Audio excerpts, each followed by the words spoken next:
جی جی اس وقت بنی گالا تقریباً 6 ماہ بعد یہاں پہ میں کیمرہ مینوں کو بولوں گا کہ یہاں پہ دیکھیں IMF کے جو اس ٹائم سینئر ترین وکلا ہے وہ یہاں پہنچ چکے ہیں. عمران خان سے ملاقات ہے.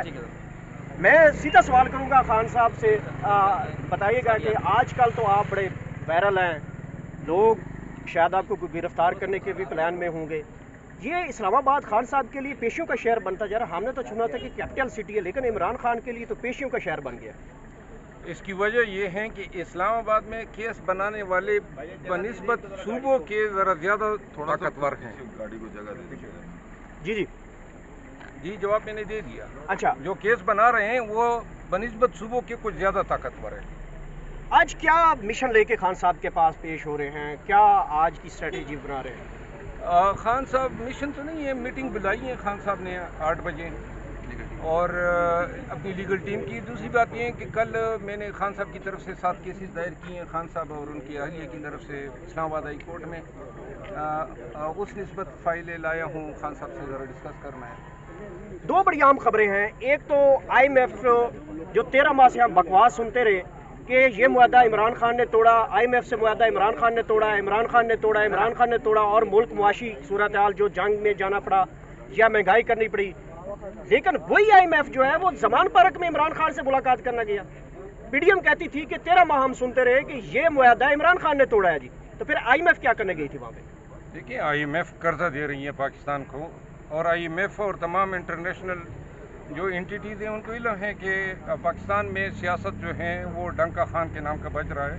آنے والے الیکشن میں PTI جو ہے وہ متوقع حکومت بنا رہی ہے, تو لہٰذا ان کو علم ہے کہ انہوں نے یہ شروٹیز یا گارنٹیز خان صاحب سے بھی لینی ہے کہ جو کمٹمنٹس موجودہ حکومت کر رہی ہیں وہ PTI آنر کرے گی یا نہیں. تو اس ضمن میں انہوں نے ملنا تھا خان صاحب سے. اس کا مطلب یہ ہے کہ جو IMF ہے وہ اگر کسی سے ملاقات کریے تو وہ اگلی حکومت کو مد نظر رکھ کے کر رہی ہے.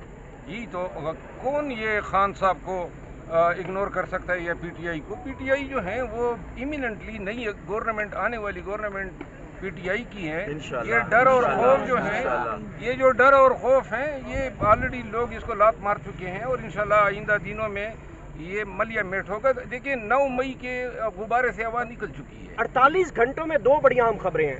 ایک تو IMF کی خبر سامنے آئی, اور ایک 10 منٹ پہلے جو خبر آئی ہے وہ چائنا کے ترجمان نے, جو حکومت ان کے ترجمان کا بیان سامنے آ رہا ہے کہ جی ہم عمران خان کے ساتھ CPEC کی جو ہماری کمٹمنٹ تھی وہ اس کے اوپر انہوں نے اطمینان کا اظہار کیا, اور انہوں نے کہا کہ کووڈ جیسی بیماری میں بھی عمران خان کے ساتھ ہم بڑے مطمئن تھے, اور موجودہ حکومت سے انہوں نے تھوڑی سی نالاں دکھائی دی ہے. تو اس کے اوپر کوئی تھے نہیں. دیکھیں جی میں آپ کو عرض کروں, سارا جو ڈرامہ تھا وہ 9 مئی کے نام پہ اس لیے بنایا گیا کہ خان اور PTI کے توڑ ان کے پاس اور نہیں تھا سوائے جبر اور استبداد کے. اب 2 مہینے پورے ہو گئے ہیں, اور خان صاحب کو 9 مئی کے واقعات سے کنیکٹ کرنے کے لیے آیات آف ایویڈنس اویلیبل نہیں ہے. کوئی بھی نہ ان کو گواہ ملا, نہ ان کو شہادت ملی. اور یوں جو ہے مجھے ذاتی طور پر یہ نظر آ رہا ہے کہ آئندہ 2 دنوں میں گورنمنٹ کا یا جن لوگوں نے یہ 9 مئی کا ڈرامہ رچایا ان کا موقف سپریم کورٹ میں بھی تبدیل ہوگا. ان کو بھی اب احساس ہوا ہوگا کہ یہ جو ہم نے ملٹری کورٹس اور کورٹ مارشل کی باتیں شروع کی ہیں سویلین کے ٹرائل کے, اس سے بدنامی ان کی ہو رہی ہے اور اس کا فائدہ خان کو جا رہا ہے. میرا خیال یہ ہے کہ آئندہ 2-3 دنوں میں گورنمنٹ کا اس پہ موقف آ جائے گا کہ جی ہم نے یہ ملٹری کورٹس کے اس ایشو کو ابنڈن کر دیا ہے. ایک کلیئر کر دیجئے, کیونکہ آپ سینئر وکیل ہیں اور یہ قانونی بات میں آپ سے پوچھنا چاہتا ہوں کہ جو سیکریٹ ایکٹ ہے اس میں یہ بات واضح ہے کہ کوئی کسی حکومت یا ادارے کے خلاف پروپیگنڈا کرتا ہے یا ادارے کی توہین کرتا ہے یا تنصیبات پہ حملہ کرتا ہے, سیکریٹ ایکٹ اس کو فالو کرتا ہے. لیکن ایک چیز بڑی اہم ہے کہ جو اسی سیکریٹ ایکٹ میں یہ بھی ہے کہ کوئی پاکستان کی انفارمیشن لیک کرتا ہے, تو انفارمیشن لیک سمجھتے ہیں کہ جو نواز شریف نے بھارت میں کھڑے ہو کے کہا کہ جو ممبئی حملے ہیں وہ پاکستان نے کروائے اور پاکستان کی افواج کو اور اداروں کو بدنام کیا, یہ بھی تو سیکریٹ ایکٹ میں آتا ہے. دیکھیے جی آفیشیل سیکریٹ ایکٹ جو ہیں اس کا بنیادی مقصد ہے کہ جو لوگ اقتدار میں رہتے ہیں وہ پابند ہیں کہ ملک کی سلامتی کے راز جو ہیں وہ لیک آؤٹ نہ کریں.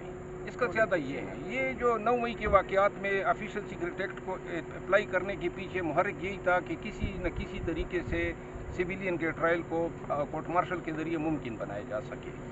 میں نے جانا ہے۔ شہزاد صاحب آخری کوشچن ہے کہ وکلاء کی ایک تاریخ نکلنی تھی جو بالکل کہا جا رہا تھا کہ عید کے بعد اس پہ اپنا لائحہ عمل طے کیا جائے گا، بالکل چپ ہی ہو گئی ہے، کیا کہنا چاہیں گے اس حوالے سے؟ تو نہیں ہوئی ہے، یہ تو آئین اور قانون کے مطابق وکلاء جو ہیں جب ضرورت ہوگی، اور انشاءاللہ وکلاء محرک ہیں، متحرک ہیں، آپ دیکھ رہے ہیں ابھی کنونشنز ہو رہے ہیں اکراس دا کنٹری، خان صاحب کے ساتھ جوگ در جوگ وکلاء کی ملاقاتیں ہیں، پورے ملک سے وکلاء آ رہے ہیں اور پی ٹی آئی میں شمولیت کر رہے ہیں۔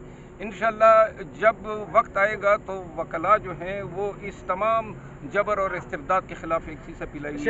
ایک آخری سوال یہ بھی ہے کہ آپ بہت متحرک ہیں، آپ بہت فرنٹ پیج پہ آ رہے ہیں، کہیں آپ کو بھی گرفتاری کا سامنا تو نہیں کرنا پڑے گا؟ لیکن میں بار بار یہ کہہ چکا ہوں کہ ہمیں گرفتاریوں کا کوئی ڈر نہیں ہے، اور اگر یہ ہمیں گرفتار کریں گے کسی کیس میں کریں گے نا، کوئی جرم ہم نے کیا ہوگا تو کر لیں، اپنا شوق پورا کر لیں۔ بار بار ڈنکے کی چوٹ پہ ان کو کہا ہے، جو لوگ خان کے ساتھ، جتنے ہمارے دوست آج کھڑے ہیں یا خان کے ساتھ ہیں، ان کو یہ خوف ہوتا گرفتاریوں کا، تو یہ آج بنی گالا کے اور زمان پارک کے اور خان کے طواف نہ کر رہے ہوتے۔